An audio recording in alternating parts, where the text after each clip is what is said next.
Então, pessoal, vamos lá. Eu sou o Rodson Juarez, sou economista, bacharel em segurança pública, graduado em empreendedorismo e inovação, mestre em desenvolvimento regional e doutor em sociologia e direito. E estou aqui para a gente discutir um pouquinho sobre fundamentos antropológicos e sociológicos. Uma breve revisão, um apanhado conceitual do nosso caminho e do nosso percurso até aqui. Então vamos avançar, né? Então aqui, olha,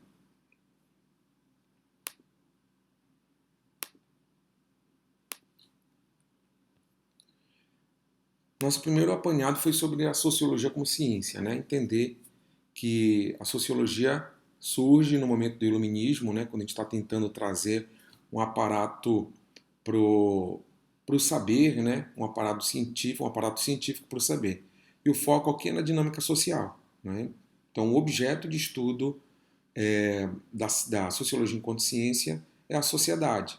E dependendo de algumas abordagens, a gente tem um foco específico. O foco da sociologia como ciência é na dinâmica social. O estranhamento pode trazer alguma coisa do que, em tese, seria o natural, o convencional, e a partir dessa desnaturalização ou desse estranhamento, a gente pode fazer um exercício de reflexão sobre o que acontece na sociedade. E, em tese, é uma análise sem preconceito ou pré-julgamentos, o que é muito difícil, né? Afastar a régua da moralidade para fazer um aparato, um estudo sobre a sociedade. Mas ela também presume uma utilização de um método, que diferencia, inclusive, do senso comum, né? Do conhecimento vulgar ou do conhecimento sem método, é justamente esse método, que vai criar o que a gente conhece hoje por ciência. Então, ela presume a utilização de um método. Também busca observar a sociedade com objetividade e distanciamento, né? Então, nesse momento em que surge a sociologia clássica, a primeira abordagem da sociologia enquanto ciência, ela surge justamente num período em que as coisas estão acontecendo, né? Está ebulindo ainda as transformações sociais e a construção de saber de maneira organizada, de maneira estruturada. Então, o apanhado para a ciência nesse momento histórico do iluminismo é justamente a possibilidade de o indivíduo conseguir, através da razão, exercer reflexão sobre determinado assunto, objeto de estudo. E ele não desconsidera, tá? A sociologia não desconsidera em todo o senso comum, mas ela estrutura esse senso comum a partir de um método que vai dar o conhecimento científico. Inclusive, o próprio senso comum é uma base de análise também para o código simbólico a ser analisado pelo sociólogo, né? Aquele cientista que vai, na nossa visão científica, né? Com aquela lupa, chegar bem pertinho e aproximar do seu objeto de estudo, que é a própria sociedade. Mas ela busca detalhar esse senso comum, né? A partir de algumas inquietações, percepções que vão movimentar, inclusive, o cientista, o sociólogo para o campo para fazer algumas percepções, para trabalhar através de um método específico. Então, a sociologia como ciência, ela não nega essencialmente o senso comum, mas inclusive utiliza o senso comum não só como movimentação, motivação para o sociólogo, mas também como análise, como possibilidade de análise de um fato que seria o próprio discurso. Então é interessante a gente pensar também nisso. Apesar de criar uma plataforma de saber a partir de um método, não descarta de todo o senso comum. Mas o senso comum não é sociologia como ciência.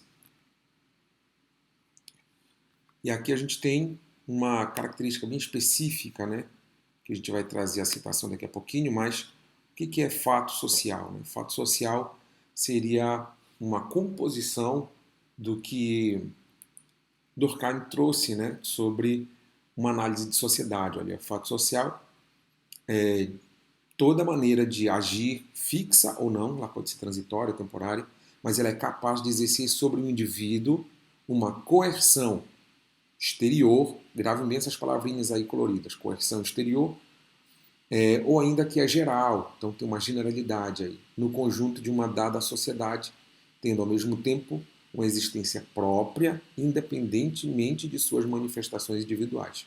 Então não depende do indivíduo, é do grupo para o indivíduo. É o que está aqui nessa outra tela, né? Ela parte do grupo para o indivíduo. Então o fato social tem essa característica, ele não nasce do indivíduo para fora, é de fora do indivíduo para dentro, né? De fora do indivíduo para dentro, é de dentro de um grupo para dentro de um indivíduo. Então ele é exterior, né? Essa exterioridade ela é bem marcante no fato social. E ela promove coerção social. Né? Promover o que é a coerção social? É você ser impelido a se ajustar a determinada conduta pretendida, ou determinada conduta esperada. Né? Você nem raciocina sobre aquilo quando você vê, você já está fazendo, você já está copiando, você já está aderindo àquela regra, mesmo que não seja uma regra tácita, uma lei, alguma coisa escrita. Né? E promove sim essa obediência às normas morais, bem especificamente aqui. Representação de um consenso social. Então, o fato social é uma representação desse consenso. Ninguém conversou sobre, né, ninguém debateu, votou, mas cria-se essa expectativa de que a partir desse entendimento que aquilo é o correto a ser feito, você precisa fazer o que é correto. Então, esse consenso social promovendo a coerção, né, promovendo a ação do indivíduo.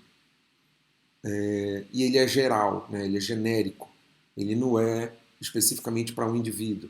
Né, então não é uma política, ou então não é uma ação contundente contra um indivíduo que force aquele indivíduo, mas é de adesão geral, então tem uma generalidade aí. Você não consegue identificar um fato social que coaja somente um indivíduo, mas ele coage a todos ao mesmo tempo. Né?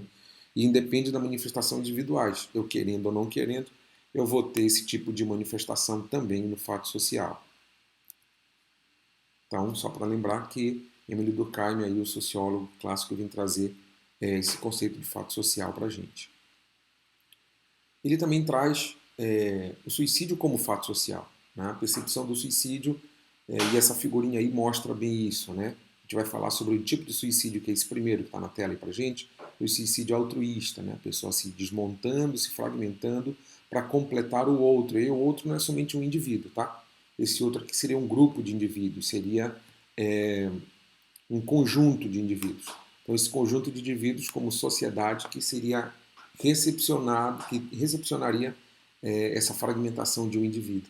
Então, para Durkheim, o suicídio altruísta, por exemplo, ele carrega essa forte coesão social, né? Uma identidade, uma identificação com o todo, talvez até maior do que com a sua própria vida de maneira individual. Então, como se você colocasse a sua vida ao serviço de um todo. Então, um suicídio altruísta, alguns exemplos a gente tem,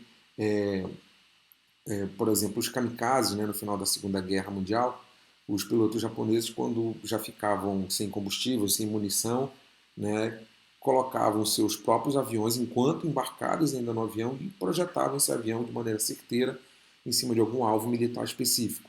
Né? Então, para ele fazia aquilo porque ele concordava com os valores daquela luta. Né? Então, ele se identificava com o povo japonês e usava essa identificação para dar fim à sua própria vida. E aí, Durkheim não está olhando de maneira psicológica, né, na psique individual, ele está olhando com um movimento social. Então, esse suicídio altruísta, para ele vem por conta dessa forte coesão social advinda dessa identidade, né, de grupo. Então, a pessoa se identifica tanto que pode negar a si próprio em detrimento de um bem maior. Outro exemplo possível de suicídio altruísta por exemplo, os homens-bomba, né? Quando eles acreditam tanto naquela missão que eles são capazes que, para difundir a sua ideia, para defender o seu posicionamento religioso, acabam dando cabo da sua própria vida, né, se explodindo. E aí isso também pode trazer essa percepção de um suicídio altruísta. O outro suicídio que ele relata também é um suicídio egoísta. Né? Ele é completamente individual, é quando o indivíduo não se enxerga ou não se percebe o componente daquela mesma identidade de grupo. Então ele fica isolado e nesse isolamento ele se afasta e começa a negar o próprio grupo. E sem essa sensação de pertencimento à identidade do grupo, ele também pode esgotar a sua existência, dando cabo da sua própria vida. E aí são com seus com um exercício de isolamento. Né? Então e lembrando que ele está como um fato social, não parte do indivíduo para o grupo, do grupo para o indivíduo seria esse movimento, tanto do altruísta quanto do egoísta, quanto do próximo tipo de suicídio, o anômico. Já no anômico, diferente do altruísta e do egoísta, eu tenho um baixo regramento social. É como se as regras sociais, ou então os vínculos sociais, já não tivessem tanto sentido por algum momento eventual, por alguma crise social. Normalmente, crises econômicas promovem esse tipo de suicídio também. Né? Quando você apesar de não se enxergar como componente daquele grupo, tem uma justificativa para você não se enxergar enquanto componente daquele grupo. Então é possível você ter também um suicídio anômico, quando você tem uma baixa adesão dessa identidade. E não, você não necessariamente nega o grupo, né? Mas não existe o grupo. Na anomia, diferente do egoísta, um grupo existe e o indivíduo se sai desse grupo, ou na verdade o grupo isola aquele indivíduo, né? Através de um movimento chamado ostracismo também. Mas no anômico não, no anômico não existe um grupo coeso. Há uma disfunção social e essa disfunção social vai dissolvendo, né, a sensação de pertencimento, de identidade, a ponto dos indivíduos, por determinada crise temporal, né, não conseguirem ressocializar, né, recondicionar essa linha de coesão social e acabam também perdendo. Então, esses três tipos de suicídio. O suicídio altruísta é bem importante, bem relevante, porque ele tem várias marcas sociais e vários momentos históricos também bem marcantes. E a gente não pode imaginar que existe somente sociabilidade de maneira harmônica. A sociabilidade também violenta, a sociabilidade dentro da sociologia do conflito, que é uma abordagem também reflexiva da sociologia, presume a possibilidade de a gente criar sociabilidade a partir de um conflito. Então é fácil a gente entender ali no exemplo, logo abaixo, times de futebol, por exemplo, né? Quando você tem duas torcidas, rapidamente você consegue, por mais que aqueles indivíduos não se conheçam, por estarem vestindo a mesma camisa, ou balançando a mesma bandeira, ou no mesmo lado da torcida, se associam entre si. Essa associação entre si por um motivo que eles compartilham, a gente pode chamar de sociabilidade. E essa sociabilidade dentro do grupo, né, ela pode ser harmônica e na comparação com outro grupo, ou no contraste com outro grupo, ela não precisa ser harmônica, mas também gera sociabilidade. Né? Quando alguém de um grupo xinga o outro de outro grupo, ele também está executando uma sociabilidade. Existe uma interação entre aqueles indivíduos que vai promover um vínculo social. No caso, um vínculo de antagonismo, de negação, de violência, mas é um vínculo. Né? Então, a sociologia do conflito também presume a possibilidade de uma interação social, de uma sociabilidade a partir do conflito, e não com a necessidade de enxergar o conflito como indesejado na sociedade. Né? Vamos debelar o conflito, vamos resolver o conflito. Não, mas o conflito existe e a partir dessa existência existe uma sociabilidade com ele. Então, como o sociólogo não quer aplicar uma régua moral, ele acaba então fazendo uma estruturação dessa consciência.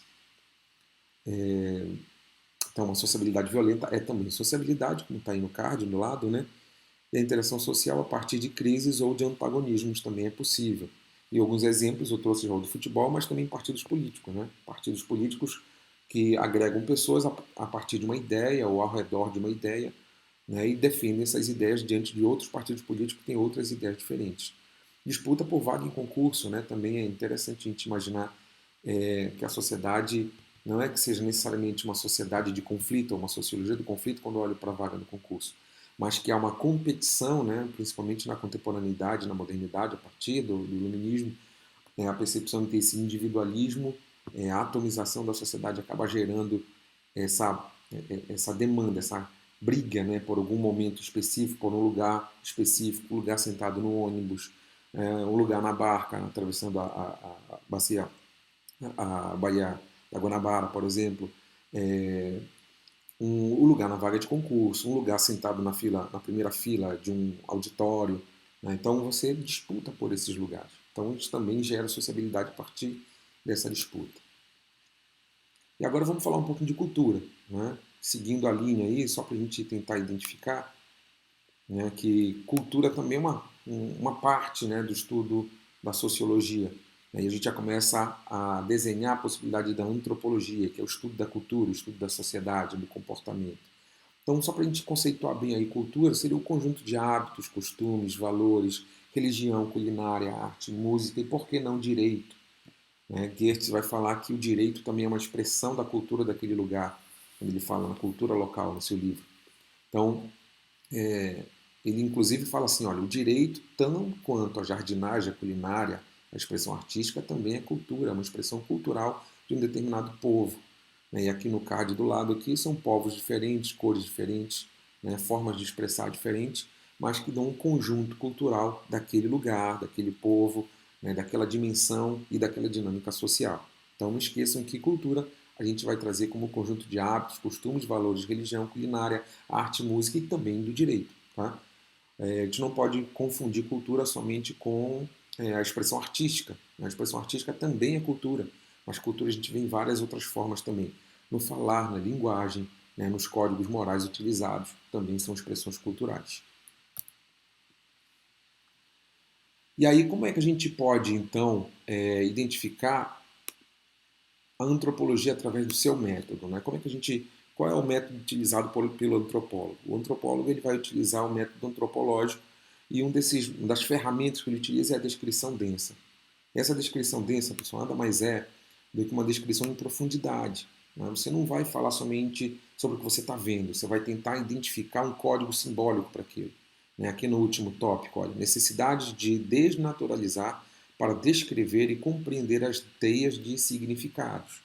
É lógico que esse é um esforço interpretativo, e a gente vai ver que a descrição densa ela auxilia a antropologia interpretativa, e a descrição densa é essa metodologia, essa ferramenta, né, para você conseguir promover essa descrição, né, para você conseguir promover essa compreensão. Ela existe com uma finalidade, que é compreender as culturas complexas, né, as sociedades complexas através do estudo da sua cultura. Então, os antropólogos de gabinete, por exemplo, né, no início desse aparato, desse formato do método antropológico, eles olhavam o mundo a partir da sua própria ótica, né, a partir da sua própria sociedade.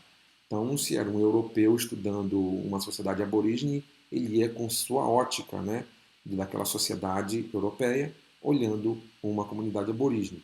Então, tinha todo um processo de estranhamento e fica fácil. Quanto mais distante, mais diferente a cultura, mais fácil é de estranhar. Agora, nas culturas mais complexas, contemporâneas, né, eurocentradas e urbanizadas, fica mais difícil você fazer o exercício de estranhamento, porque você está dentro desse contexto. E dentro desse contexto, você precisa exercitar essa forma de enxergar essas teias de sentidos. Né? E essas teias de sentidos vão bolar um modelo explicativo para você compreender melhor aquela determinada cultura. Essa seria a intenção do método antropológico. E a descrição densa, qual é a relevância disso para o direito? Porque a gente estuda isso dentro do direito. Né? A gente consegue tentar identificar ou promover um modelo explicativo também para compreender práticas que já estão naturalizadas. Né? Na dogmática do direito, você aprende o direito e você aplica o direito, você nem discute aquilo. Né? E com essa abordagem da antropologia do direito, você consegue identificar as práticas culturais de determinada vara, né, de determinada comarca, né, a forma de julgar daquele conjunto de pessoas que promove uma cultura institucional também. Né, então você consegue compreender essas práticas naturalizadas. Você consegue também identificar a teia de sentidos e significados na operação do direito em instituições no Estado moderno. Então dá para a gente identificar as instituições de direito no Estado moderno e mesmo considerando fazer parte de uma cultura complexa, como expressão cultural de determinada sociedade, ainda assim a gente consegue, através do método antropológico da descrição densa, olhar para o próprio direito, para o operador do direito e tentar compreender o que acontece ali. Né? E a gente pode refletir sobre esses sentidos. E a gente pode julgar, né, aplicando uma moralidade para a aplicação prática, mas para fazer a antropologia, para fazer a sociologia, você não precisa aplicar. Né? Inclusive, o exercício de isolamento dessa moralidade para que você consiga descrever sem julgar, né? Sem achar bonito ou feio, legal ou chato, né? Preto ou branco, você simplesmente vai descrever. E essa descrição densa ela vem a partir da sua capacidade de interagir com esses códigos simbólicos e trazer essa interpretação desses códigos.